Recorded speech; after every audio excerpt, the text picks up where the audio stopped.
Tenerife Airport Disaster, March 27, 1977. Los Rodeos Airport, Canary Islands. Thick fog blanketed everything. Visibility was barely a few meters. Suddenly, the small airport was filled with massive Boeing 747s, KLM, and Pan Am, parked like giants in a tiny space.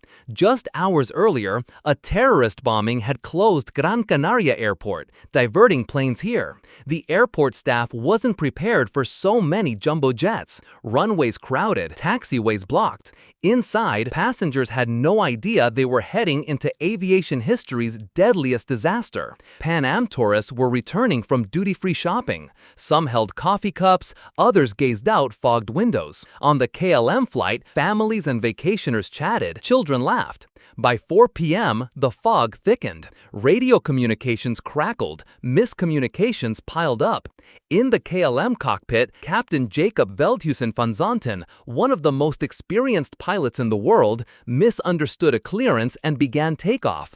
Simultaneously, Pan Am was taxiing on the runway. Stuck in the fog, unaware another massive jet was barreling toward them. Moments later, KLM's plane struck Pan Am. The impact tore through Pan Am's fuselage, igniting a massive fireball. Screams echoed as passengers scrambled. One survivor said, "The heat was unbearable. Plastic melted onto us, but we ran." Another recalled, "Our skin burned, yet we knew we had to survive." In seconds, 583 lives were lost. Only 61 survived through smoke and fire. The KLM plane was completely destroyed. No one survived. The most horrifying aspect? Passengers could sense the disaster unfolding. They saw the looming jumbo jet approaching. Every second was a countdown to death.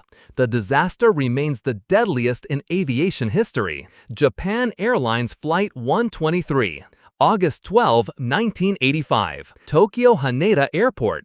Japan Airlines Flight 123, a Boeing 747SR, took off for Osaka carrying 524 passengers. Families, business travelers, children, everyone expected a routine flight. 12 minutes after takeoff, a loud boom shook the cabin. A rear pressure bulkhead had ruptured. Oxygen masks dropped from above. The plane became uncontrollable. What followed was 32 minutes of sheer horror, the longest death flight in aviation history. Passengers realized they might not survive. Children clung to their parents. Flight attendants tried desperately to calm the panic. "Please stay calm." Some passengers wrote farewell notes. A mother wrote in her child's notebook, "I won't come back. Take care of your father and mother." Alarms blared in the cockpit.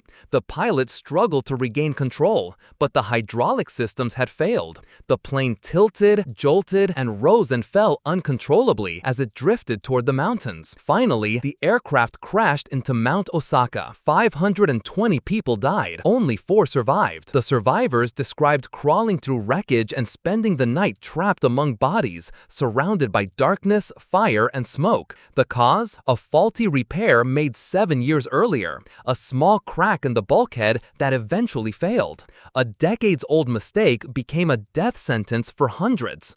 The most terrifying part? Passengers were aware of their fate. For 32 minutes, they were trapped miles above the ground, knowing the end was coming, and there was nothing they could do to stop it. Air France Flight 447, June 1, 2009. Air France 447, Rio de Janeiro to Paris, Airbus A330, carrying 228 passengers. It was a night flight. Many passengers were asleep, some were watching movies, while others stared out at the dark Atlantic below. The plane entered a storm zone over the Atlantic. Inside the cockpit, the aircraft's pitot tubes, which measure airspeed, froze due to the storm. Faulty readings caused confusion in the cockpit. Alarms blared as the plane's autopilot disengaged. The aircraft stalled, pitching uncontrollably. Pilots shouted in panic, "I don't know what's happening."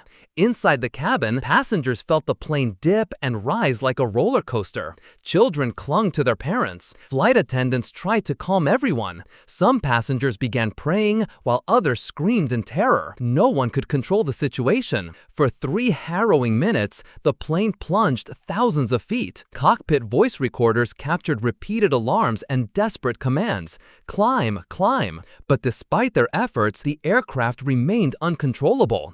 At 2:14 a.m., Flight 447 crashed into the Atlantic Ocean. Debris and bodies were recovered months later, revealing the horrifying scale of the disaster. Malaysia Airlines MH370, March 8, 2014. Malaysia Airlines Flight MH370, Kuala Lumpur to Beijing, Boeing 777, carrying 239 passengers. It was a midnight flight. The cabin was calm, passengers asleep, some watching movies, others gazing out the windows at the night sky. 40 minutes into the flight, the plane suddenly disappeared from radar. No distress call, no warning. It simply vanished. Later analysis revealed the aircraft had turned westward, back over Malaysia, before flying for hours over the Indian Ocean on an unknown course. Inside the cabin, some passengers may have become unconscious due to depressurization.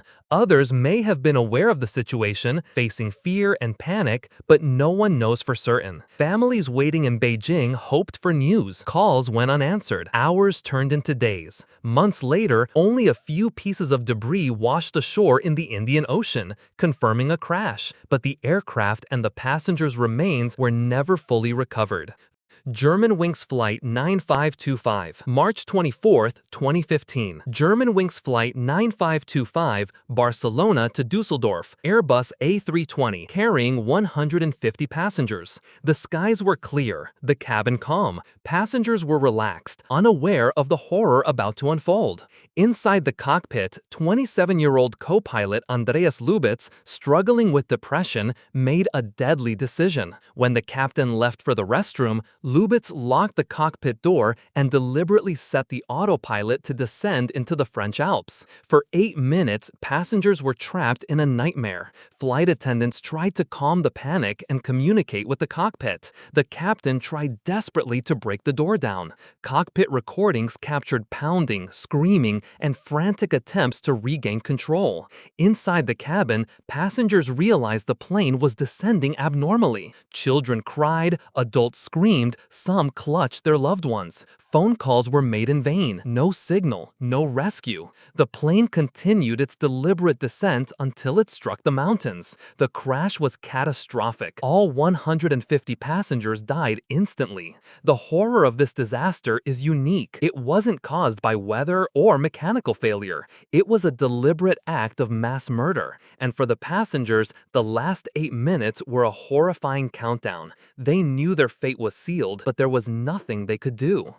Lion Air Flight 610, October 29, 2018. Lion Air Flight 610, Jakarta to Pangkal Pinang, Boeing 737 MAX 8, carrying 189 passengers. The cabin was calm, passengers relaxed, some chatting, others looking out at the morning sky. Minutes after takeoff, alarms began to blare in the cockpit. A malfunctioning angle of attack sensor triggered the MCAS system, repeatedly forcing the plane's nose down. The pilot struggled desperately to pull it back up manually, but the automated system overpowered them in a relentless tug of war. Inside the cabin, passengers felt sudden dips and jerks. Children cried. Flight attendants tried to reassure everyone, "It's okay, stay calm." But the fear was palpable. For 12 minutes, the pilots fought the system. Alarms continued. Stall, stall, stall. Cockpit recordings reveal their tense, sweaty voices. Each second, a desperate battle against technology that refused to obey. Finally, the plane crashed into the Java Sea at high speed. 189 lives were lost. The impact was catastrophic. Bodies and debris were scattered and later recovered in pieces.